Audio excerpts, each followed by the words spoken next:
हाँ तो प्यारे साथियों, नमस्कार। आप लोगों का स्वागत करता हूँ। आप लोग के लिए लाया हूँ निर्देशांक ज्यामिति, जिसे हम लोग कोऑर्डिनेट ज्योमेट्री कहते हैं। ये क्लास 10th का है, बिहार बोर्ड बच्चों के लिए। और एनसीईआरटी बुक से मैंने आप लोग को त्रिकोणमिति पढ़ा रहा था, क्लास ले रहा था, जो कि जिसमें आपको पता ही है कि 20 मार्क्स के पेपर में आप एग्ज़ाम में आ रही है त्रिकोणमिति, जो कि मैंने आप लोग को सही से पढ़ाया। आज लेके आया क्लास 10th का ही निर्देशांक ज्यामिति। इस शायद आपका ये जो चैप्टर है 7वां है, ये 7वां है आप लोग का, ये एनसीईआरटी बुक से है। 7वां चैप्टर से आप लोग को मैंने पढ़ा रहा हूँ। और ये जो पूछता है विद्यार्थी 10 मार्क्स के पूछता है, याद रखना है आप लोग को। ये बिहार बोर्ड बच्चों के लिए है, ये बिहार बोर्ड बच्चों के लिए, ठीक है। और ये कितना मार्क्स पूछता है तो याद रखिएगा, सही विद्यार्थी 10 मार्क्स में पूछता है विद्यार्थी। इसमें सब्जेक्टिव ऑब्जेक्टिव मिलाकर, दोनों मिलाकर 10 मार्क्स को एग्जाम में आती है। इसमें पढ़ना भी है तो हम लोग पहले पढ़ते हैं निर्देशांक ज्यामिति की इनका परिचय। इनका परिचय पहले जानते हैं, परिचय है क्या सर, इनका परिचय क्या है। इनका परिचय जानते हैं, बढ़िया से इंट्रोडक्शन आप लोग को देते हैं कि निर्देशांक जिसे कहते हैं हम लोग, निर्देशांक ज्यामिति कहते हैं किसे। निर्देशांक ज्यामिति होता है क्या, तो सुनिएगा ध्यान से। जिसमें या जिस समतल दो अक्ष का, एक्स अक्ष और वाई अक्ष का, हम लोग उसमें चर्चा करेंगे, उसके बारे में हम लोग पढ़ेंगे, उसके बारे में हम लोग गणना करेंगे, उसका मान निकालेंगे, उसे कहते हैं हम लोग निर्देशांक ज्यामिति। क्या बोले मैंने, हम लोग निर्देशांक ज्यामिति किसे कहते हैं, जिस समतल दो बिंदु यानी दो अक्ष को, एक्स अक्ष और वाई अक्ष को उसमें हम लोग चर्चा करेंगे, और उसमें चीज़ों को हम लोग मान निकालेंगे, एक्स का वाई का मान निकालेंगे। उस समतल रेखाएं को हम लोग निर्देशांक की ज्यामिति कहते हैं। तो ज्यामिति का मतलब आप समझ रहे हैं। अगर हम लोग इंग्लिश में बोलते हैं कोऑर्डिनेट, अगर आप समझते होंगे कोऑर्डिनेट, कोऑर्डिनेट मार्कर नहीं चल रहा, कोऑर्डिनेट ज्योमेट्री, ज्योमेट्री का मतलब जानते होंगे, फाइनली जानते होंगे, क्लास 9 10th में पढ़े होंगे।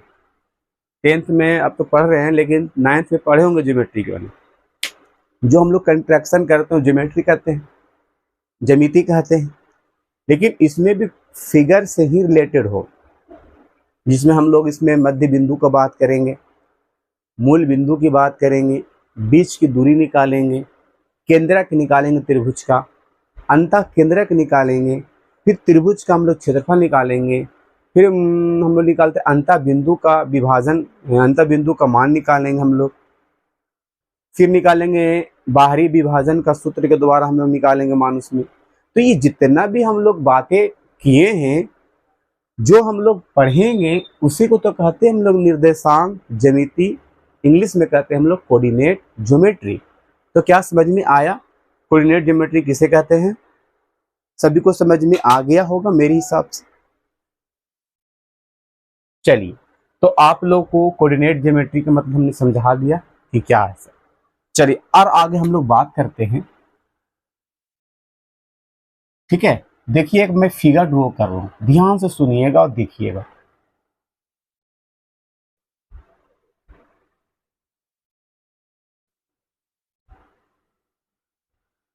ये आपका समतल ही कह सकते हैं, और दो अक्ष, ये वाई अक्ष, ये वाई डैश अक्ष, ये एक्स डैश अक्ष। ठीक है, और यहाँ पर जो है मूल बिंदु है। ठीक है, याद रखना। अब इसमें हम लोग बातें करते हैं एक्स अक्ष, एक्स अक्ष को भुज कहते हैं। याद रखना है, एक्स अक्ष को भुज कहते हैं। इंपॉर्टेंट पॉइंट याद रखना, ठीक है। एक्स अक्ष को हम लोग भुज कहते हैं, ठीक है।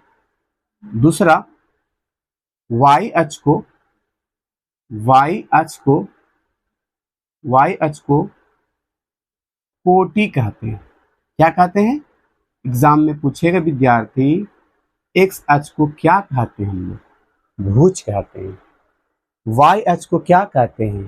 कोटि कहते हैं। और याद रखना, हमेशा वाई अक्ष ऊपर रहती है, तो वाई अक्ष अगर है तो उसे हम लोग पॉजिटिव में मानते हैं, और जो अगर नेगेटिव में है, नीचे यानी कि माइनस में है, यानी वाई डैश है, तो समझना नेगेटिव में है। इधर पट्टी जो है यानी कि हमारा राइट साइड जो है ये एक्स अक्ष है, जो तुम्हारा भुज है। ये अगर पॉजिटिव में है, राइट हैंड पॉजिटिव, और लेफ्ट हैंड जहाँ अगर आपको डैश दिखाई देगा तो समझना कि हमारा वो नेगेटिव में है, और जहाँ पर डैश नहीं दिखाई देगा तो समझना आपका पॉजिटिव में यानी कि धनात्मक में है। ठीक है, मैंने क्या बताया सर कि एक्स अक्ष को हम लोग भुज कहते हैं और वाई अक्ष को कोटि कहते हैं। क्लियर, याद रखिएगा। तीसरा पॉइंट, मूल बिंदु, मूल बिंदु, मूल बिंदु का मान, का मान 0,0 होता है। कहने का अर्थ सर, कहने का अर्थ मेरा ये विद्यार्थी कि x का भी मान 0 और y का भी मान 0 होता है। यहाँ पर कटान बिंदु जब भी मिलेगा तो याद रखना मूल बिंदु का मान हमेशा 0,0 होता है। ठीक है, ये कहाँ तक तो आपको समझ में आया? क्या आ गया? चलिए, तीसरा पॉइंट, ये चौथा पॉइंट, अगर एक्स अक्ष, एक्स अक्ष की बिंदु, एक्स अक्ष की बिंदु, बिंदु का मान क्या हो जाएगा? बिंदु का मान तो हो जाएगा सर x,0। एक्स अक्ष की बिंदु का मान x,0 हो जाएगा। याद रखना, एक्स अक्ष की बिंदु का मान x,0 होगा, यानी कि y 0 हो जाएगा। उसी प्रकार अगर y अक्ष की बात करेंगे हम लोग, y अक्ष की, y अक्ष की बात करेंगे, y अक्ष की बिंदु का मान तो क्या हो जाएगा? तो x 0 हो जाएगा और y हो जाएगा। तो जब x अक्ष की बिंदु का मान पूछेगा तो x,0 बोलिएगा, अगर y अक्ष के बिंदु का मान बोलेगा तो 0,y बोलिएगा, 0,y बोलिएगा। यहां से तो ऑब्जेक्टिव पूछता ही एग्जाम में, ये आपको इंट्रोडक्शन के अनुसार हम बता रहे हैं। और यही सब जो चर्चा हम करते हैं इसी को कहते हैं हम लोग निर्देशांक ज्यामिति, यानी कोऑर्डिनेट ज्योमेट्री, कोऑर्डिनेट ज्योमेट्री। और भी बात इसमें ध्यान से सुनते रहिएगा। क्या ये आपको बात समझ में आया कि सर एक्स अक्ष को आप भुज कहते हैं, वाई अक्ष को कोटि कहते हैं, मूल बिंदु का मान 0,0 होता है। याद रखना, एक्स अक्ष की बिंदु का मान अगर रहता है तो x,0 हो जाता है, वाई अक्ष का बिंदु का मान 0,y हो जाता है। तो क्या यहाँ तक बातें समझ में आ गई? बिल्कुल सर। अगला यहाँ एक होता है प्रथम पाद, जो होता है प्लस प्लस, द्वितीय पाद,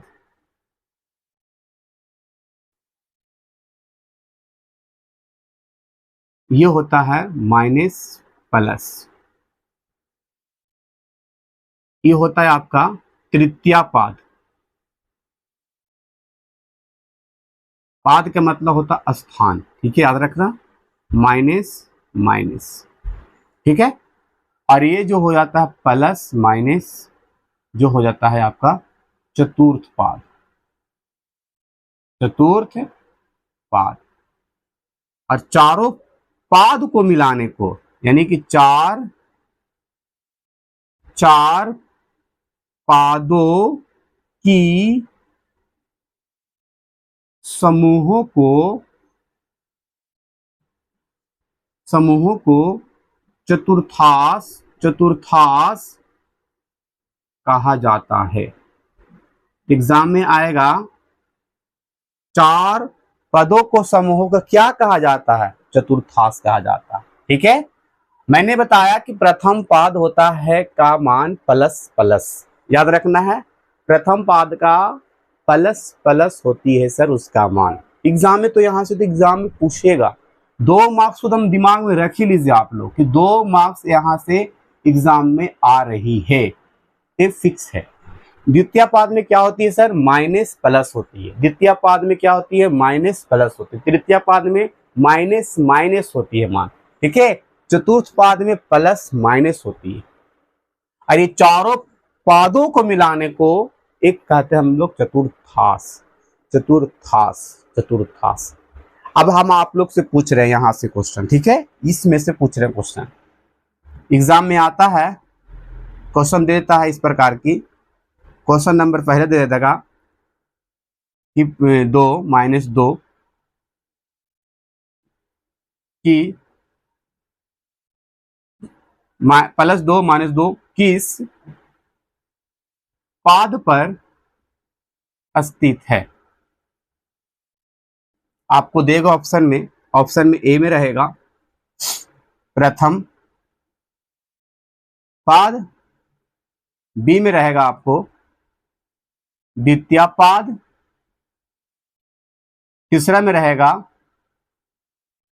तीसरा में यानी कि सी ऑप्शन में रहेगा तृतीय पाद। इसी प्रकार के ऑब्जेक्टिव पूछता है एग्जाम में इस पर, ठीक है। चौथा में रहेगा चतुर्थ पाद। तो किस पर है? प्लस माइनस सर चतुर्थ पर होगा, प्लस माइनस चतुर्थ पर होगा, तो आप चतुर्थ पर मार दीजिए, ठीक। ये इसी प्रकार पूछेगा। अब यहां पर दे देगा कोई भी संख्या रहे, संख्या आपको जो भी रहे, आपको देखना है यहां पर चिन्ह देखना, प्लस प्लस रहेगा चिन्ह तो आपको प्रथम पाद में जाएगा, माइनस प्लस में रहेगा तो आपको जाएगा क्या विद्यार्थी? द्वितीय पाद में। अगर माइनस माइनस रहेगा तो तृतीय पाद में जाएगा। अगर विद्यार्थी प्लस माइनस रहेगा तो वो चतुर्थ पाद में जाएगा। यहां से 2 मार्क्स दम दिमाग में रख लो कि पूछने वाला। तो एक्स अक्ष को क्या कहते हैं हम लोग? भुज कहते हैं। वाई अक्ष को क्या कहते हैं? कोटि कहते हैं। और मूल बिंदु का मान कितना होती? 0,0, यानी एक्स का भी मान 0 और वाई का भी मान 0। प्रथम पाद का क्या होती है चिन्ह? तो प्लस प्लस होती है सर। द्वितीय पाद का क्या होती है? तो माइनस प्लस होती है सर, है ना। और तृतीय पाद की क्या होती है? माइनस माइनस होती है। चतुर्थ पाद की क्या होती है? प्लस माइनस होती है। क्या याद रहेगा? यहां से तो एग्जाम में पूछेगा ही पूछेगा, ठीक है। और यहां पर मैंने बताया एक्स अक्ष की बिंदु का मान x,0 होगा और y अक्ष का तो 0,y होगा। यानी जिसका कहेगा वो फिक्स रहेगा और जिसका नहीं कहेगा वो 0 हो जाएगा। हमारा 2 अक्ष की बात होगा। और ये क्लास 12th में 3 अक्ष हो जाती है, ये कहते हैं 3 डायमेंशन पढ़ना। आप लोग क्लास 12th में पढ़ते होंगे, अगर पढ़िएगा मैथमेटिक्स से लेकर तो आप लोग को पढ़ना है 3 डायमेंशन। इसमें 3 आप लोग को आ जाता है, एक्स अक्ष, वाई अक्ष और जेड अक्ष। बड़ा मतलब अच्छा लगता है पढ़ने में। ये तो आपको 10 तक है तो कम 2 ही तक है, लेकिन आपको जाइएगा 12th क्लास में पढ़िएगा तो आपको 3 डायमेंशन के बारे में पढ़ना होगा, 3 हमारे अक्ष के बारे में पढ़ना होगा, लेकिन क्लास 10th में 2 ही तक, ठीक है। तो क्या समझ में आया? आ गया? यहां तक बातें समझ में आ गया तो आगे हम बढ़े। चलिए सर, ये आपको याद रखना बेहतरीन तरीका से विद्यार्थी, यहां से एग्जाम में पूछेगा। 4 पदों के समूहों को चतुर्थांश कहते हैं, यह भी याद रखना, ठीक है। और ये ध्यान रखना कि हमेशा जो y अक्ष में होता है ऊपर की ओर प्लस का चिन्ह होता है, याद रखना है ये भी बात है, क्योंकि ग्राफ में मैंने बताया था ये फिगर ड्रॉ करके। और इधर नेगेटिव में होता है, ये क्या होती है इधर नीचे की ओर नेगेटिव में, याद रखना ये नेगेटिव की ओर होती है इस तरह से। और ये जो प्लस में राइट हैंड के प्लस में रहता है, प्लस में रहता है, प्लस में रहता है। और लेफ्ट हैंड रहता है नेगेटिव में रहता है, क्या रहता है नेगेटिव में रहता है, क्या रहता है नेगेटिव में रहता है। तो इतना आप लोग को याद हो गया हो, तो चलते हम आगे। इसका जितना भी आपका यही चीज को हम अगर हम बात करते हैं एक्स एच वाई एच, ये मूल बिंदु, ये चतुर्थांश, प्रथम पाद, यही मिलाकर हम लोग जो करते हैं बातें, इसी को कहते हैं हम लोग निर्देशांक ज्यामिति। तो एक्स एच का निर्देशांक क्या हो जाएगा, भुज हो जाएगा। वाई एच का निर्देशांक क्या हो जाएगा सर, कोटि हो जाएगा। कह सकते हैं कि नहीं, बिल्कुल कह सकते हैं, ठीक है। चलो तो हम इसको अरेंज कर लें, या आप स्क्रीनशॉट कर लीजिए जल्दी सा इसको, हम इसको अरेंज करेंगे। और हम लोग इसमें जितना भी सूत्र है विद्यार्थी, हम लोग सूत्र को पहले लिख लेते हैं, सूत्र को बारे में पढ़ लेते हैं, उसके बाद हम लोग प्रश्नावली बनाएंगे, ठीक है। तो पहले इसको आप बढ़िया से नोट कर लीजिए। कुछ और भी है तो हम देख लेते हैं, आप लोग नोट कर लीजिए, जल्दी सा नोट कर लीजिएगा, या तो आप स्क्रीनशॉट कर लीजिए, जो आपकी इच्छा करे।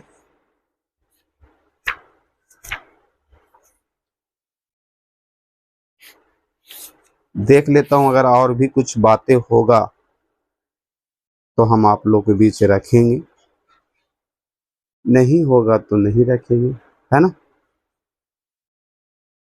इतने याद रखना है आपको, बाकी प्रश्नावली बनाएंगे आप लोग को समझ में आए। चलिए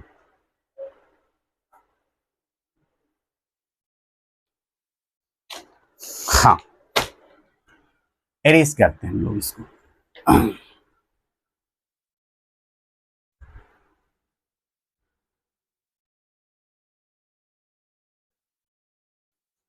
इसमें हम लोग सूत्र के बारे में अब जानेंगे, परिचय तो जान गए हम लोग, अब इसका सूत्र क्या है उस चीज को हम ध्यान से रखेंगे माइंड में, ठीक है। देखिएगा सूत्र यानी जिसे फॉर्मूला कहते हैं हम लोग, और फॉर्मूला को हम बारीकी रूप से आप लोग को लिखेंगे, जो ध्यान से रखिएगा माइंड में, ठीक है।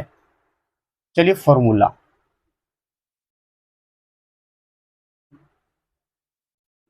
सूत्र कहते हैं, है ना। चलिएगा देखिएगा, पहला फॉर्मूला जो होती है मूल बिंदु का, मूल बिंदु का यानी कि यहां पर आप O और यहां पर P मान लेते हैं, है ना। ये आपका जो हो जाता है 0, 0 और x, y हो जाता है, ठीक है, याद रखना। तो मूल यानी कि OP का मान होता है, OP का सूत्र यानी OP किसे कहते हैं हम लोग, मूल बिंदु कहते हैं। मूल बिंदु का सूत्र आप याद रखना, यानी OP बराबर under root x² plus y², ठीक है। Under root x² plus y², under root x² plus y², under root x² plus y²। ये पहला सूत्र हो गया। दूसरा सूत्र, दूसरा सूत्र है बीच की दूरी,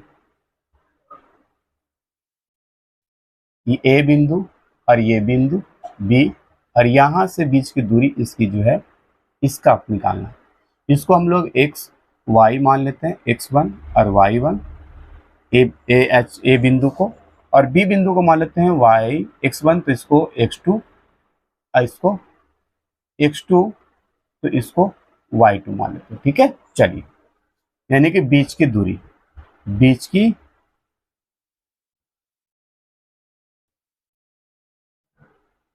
दूरी जिसे हम लोग ए बी भी कह सकते हैं, under root x1 minus y1 के whole square x2 minus y2 के whole square, x1 minus y1 का whole square plus x2 minus y2 का होल स्क्वायर। ये किसका सूत्र विद्यार्थी? बीच का दूरी का सूत्र है सर, बीच का दूरी का सूत्र है। बहुत इंपॉर्टेंट है सूत्र सारे, ठीक है। चलिए याद रखना है बेहतरीन तरीका से। तीसरा सर, तीसरा क्या होगा? तीसरा हो जाता है आपका ए और बी बिंदु का मध्य बिंदु। ए और, आप नीचे लिखते हैं इसका सूत्र थोड़ा सा, है ना। चलिए यहां लिख देते हैं।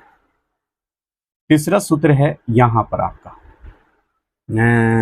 ये लिखते हैं अंतःविभाजित, यानी कि दो बिंदु है ए, इसको पी और क्यू मान लीजिए, पी और क्यू मान लेते हैं थोड़ा देर के लिए, सेम नहीं मारिएगा। और सी, अंत मतलब अंदर, है ना। और यहां पर इसको मान लेते हैं हम लोग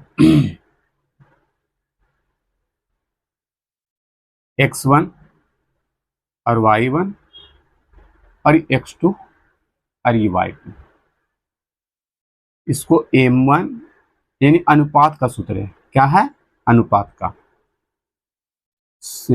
अनुपात, अंता अनुपात है। ये आपका जो हो जाता है x और y हो जाता है, तो यहां पर भी x और y लिख दीजिएगा। अंत अनुपात क्या होता है? m1 into x2, m2 into x1 upon m1 plus m2, ये होता है सूत्र। बराबर m1 into y2 plus m2 into y1 upon m1 plus m2, ये होता है सर आपका अंता अनुपात का सूत्र। अंता अनुपात का सूत्र होता है, ठीक है। याद रखिएगा ये भी सूत्र को। सर बहुत लंबा लंबा सूत्र आप लिख रहे हैं। हाँ तो है तो लिखना ही पड़ेगा ना मुझे। ये सूत्र है विद्यार्थी, है तो क्या याद रखिएगा? रखिएगा ना। तीसरा हो गया सर। चौथा सूत्र क्या है? ध्यान में रखते हैं, मध्य बिंदु पर कोई बिंदु एम, या तो आप यहाँ पर कुछ भी मान लीजिए, ए बिंदु और बी बिंदु मान लीजिए, सी का मध्य बिंदु, सी बिंदु का मध्य मतलब बीच वाला, इसको एक्स और वाई यहाँ पर मान लीजिए बिंदु को, और यहाँ भी एक्स और वाई हो जाएगा, ठीक है। मध्य बिंदु का सूत्र होता है, मध्य बिंदु का x1 प्लस x2 अपॉन 2 और y1 प्लस y2 के अपॉन 2, ठीक है। ये होता है सी बिंदु का मध्य बिंदु। किसका? मध्य बिंदु होता है सी का मध्य बिंदु।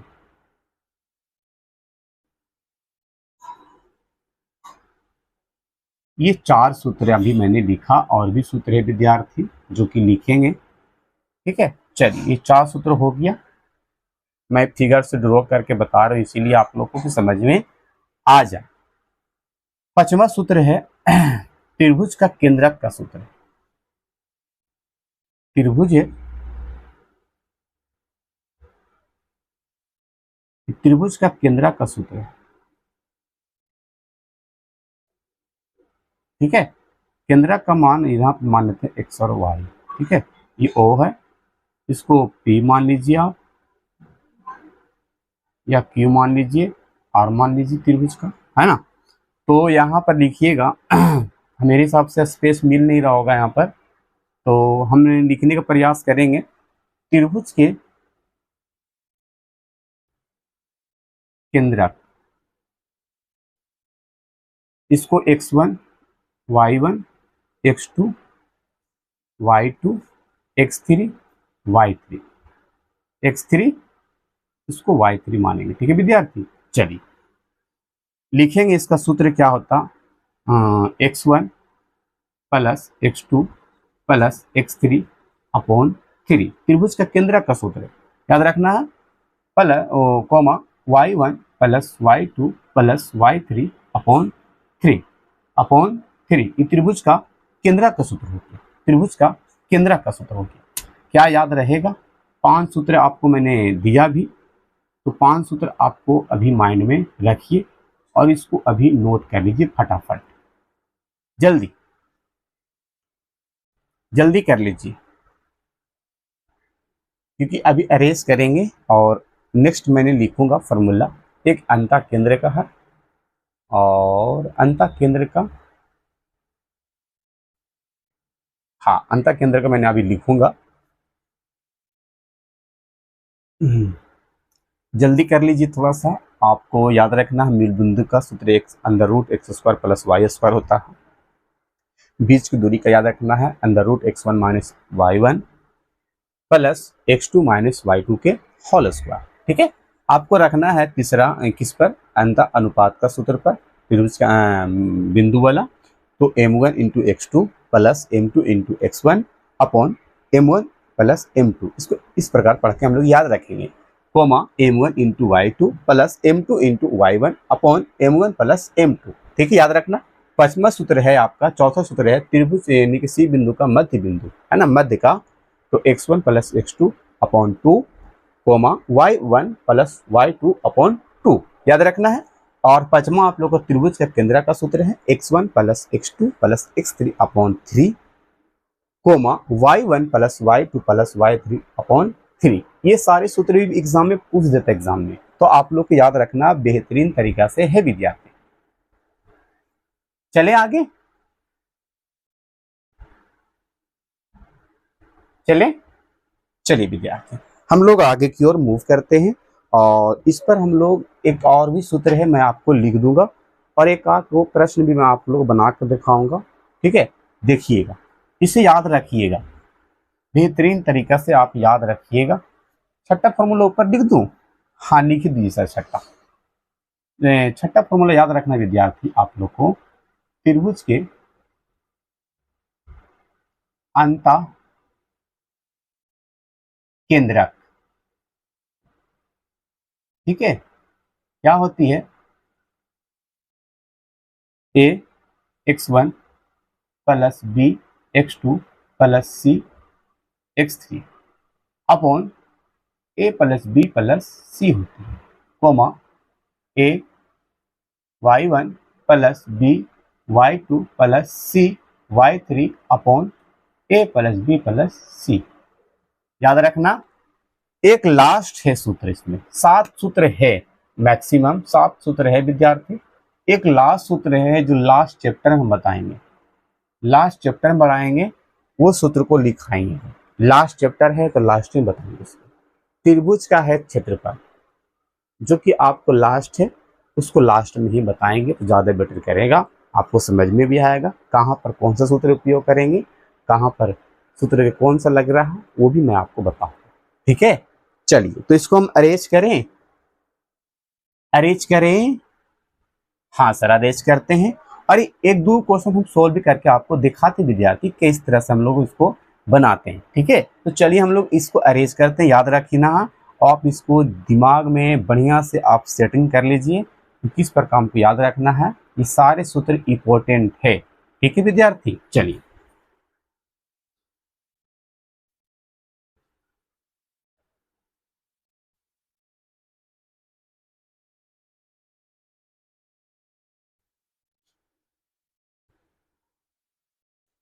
क्वेश्चन क्या है, एक क्वेश्चन में इसमें से क्वेश्चन लेता हूं बनाने के लिए। क्या रहा है, ध्यान में रखना क्वेश्चन को। पहला क्वेश्चन है बिंदुओं के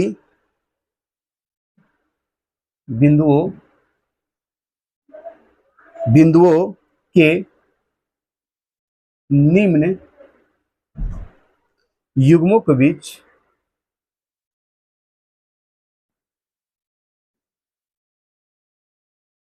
युग्मों के बीच की दूरियां ज्ञात करिए। दूरियां ज्ञात करें या कीजिए, बात एक ही है। ठीक है, चलिए क्वेश्चन नंबर पहला देखो, क्वेश्चन यहाँ पर 3 को दिया है, जो कि एक को बताएंगे हम, आप उसको बना लीजिएगा। 4,1 दिया। ठीक है, चलिए दूसरा क्वेश्चन दिया है, इसी में दूसरा क्वेश्चन दिया है सर -5,7 दिया है, और दूसरे इसमें दिया है -1, 3 दिया, ठीक है। तीसरे नंबर क्वेश्चन दिया है ना, a, b दिया है और कोमा -a अब -b दिया, ये तो दिया है। चलिए अब हम लोग इसको निकालेंगे विद्यार्थी। बिंदुओं की, यानी कि आपको बिंदु दे दिया है, निम्न युग्मकों के बीच की दूरी निकाले। बीच की दूरी का सूत्र दे चुके हैं, बीच की दूरी का देखिए यहाँ पर दिया हुआ। चलिए हम इसको बनाएं, आप इसको बनाइएगा, आप इसको बनाइएगा, ठीक है। हम इसको बनाते हैं, आप पहले इसको लिख दीजिए, बना दीजिए फिगर। ए बिंदु और ये बी बिंदु, क्लियर। ए बिंदु इसको मान लेते हैं 2, -3 है, सिर्फ 3 है, क्लियर। बी बिंदु 4, 1 को मान लेते हैं, ठीक है। चलिए x1 इसको मान लेते हैं, y1 इसी को, और x2 को 4 को, y2 को 1 को मान लेते हैं, क्लियर। याद रखना है, यहाँ पर लिख दीजिए x1 आपका 2 है, y1 आपका 3 है, और यहाँ पर x2 आपका 4 है, y2 आपका 1 है, ये आप लिख दीजिएगा, ठीक है। बीच का दूरी का सूत्र क्या होता है सर? बीच का दूरी का सूत्र यानी कि ए बी बराबर बीच की दूरी है, बीच की दूरी लिख दीजिए, बीच की दूरी। चलिए क्या सूत्र है सर? अंडर रूट है x1 माइनस y1 के होल स्क्वायर। आप ये भी सूत्र लिख सकते हैं x1 माइनस x2 के whole square, y1 minus y2 के होल स्क्वायर। आप ये भी लिखिएगा चलेगा, लेकिन यही ज्यादा लिखिएगा तो ज्यादा बेटर करेगा। x1 माइनस x2 लिख दीजिए। आप जो अब यही लिखे तो लिखने रह दीजिए, आपको ये इसी से बन जाएगा, क्योंकि एग्जाम में आपका ये भी सूत्र लिखा है इसी प्रकार के, देख लीजिए। यहाँ पर भी हम जो सूत्र लिखे हैं, नहीं x1 माइनस x2 लिख दिया है यहाँ पर आप, लेकिन ये भी सूत्र को बैठाइएगा तो कोई गलत नहीं कहेगा, लेकिन आप इसको भी बनाइएगा तो आपका आंसर वही आएगा। लेकिन आप लिख सकते हैं तो आप x1 माइनस y1 ये भी लिख सकते हैं, और या तो आप इस तरह से लिख सकते हैं x1 माइनस x2 के होल स्क्वायर, आप ये भी लिख सकते हैं। तो आप यही लिख दीजिए, ज़्यादा कंफ्यूजन नहीं रहेगा। x1 माइनस x2 नहीं रहने दीजिए, चलिए छोड़िए, इस हम पर मत ध्यान दीजिए, आप जो लिखे हैं वही लिख दीजिए, ठीक है। x2 माइनस y2 के होल स्क्वायर। चलिए अब मुझे पता है सारे चीज। x1 कितना है सर? 2 है, पुट कर दीजिए 2। y1 कितना है सर? y1 आपका 3 है, ये होल स्क्वायर। x2 कितना है? x2 कितना है आपका? 4 है सर। y2 कितना है? 1 है सर, होल स्क्वायर। पुट कर दिए सारा चीजें, ये 2 में से एक जाएगा तो -1 के होल स्क्वायर बचेगा, और ये बचेगा 3 के होल स्क्वायर, ठीक है। 1 का स्क्वायर 1 और 3 3 9, ये न होगा तो 9 1 10 आ गया, तो 10 आंसर दे रहा है। आप आंसर पहले मैच कर लेते हैं हम लोग। 7 पॉइंट प्रश्न वाली 1 का है, तो देख लेते हैं आंसर मैच कर रही है कि नहीं कर रही है। बनाए हैं तो क्या आंसर आ रही है कि नहीं आ रही। 7.1 का यहाँ पर सूत्र के अनुसार लगता है गलत हो रहा, सूत्र के अनुसार गलत हो रहा है ये चीज, तो हम लोग लिखेंगे यहाँ पर x1 माइनस x2 करेंगे तो भी आएगा लगता आंसर। तो यहाँ पर हो जाएगा y1 माइनस y2, ठीक है। तो सूत्र को थोड़ा सा हम लोग कर देते हैं इसको में, और अरेंज तो भी आ जाएगा, ठीक है। तो हम लोग सूत्र को अरेंज कर देते हैं।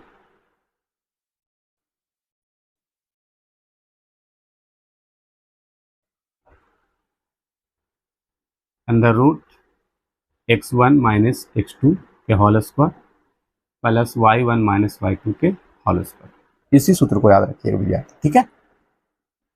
मिस्टेक से लिखा गया था गलत। तो x1 कितना हो गया आपका? 2 हो गया, x2 4 हो गया,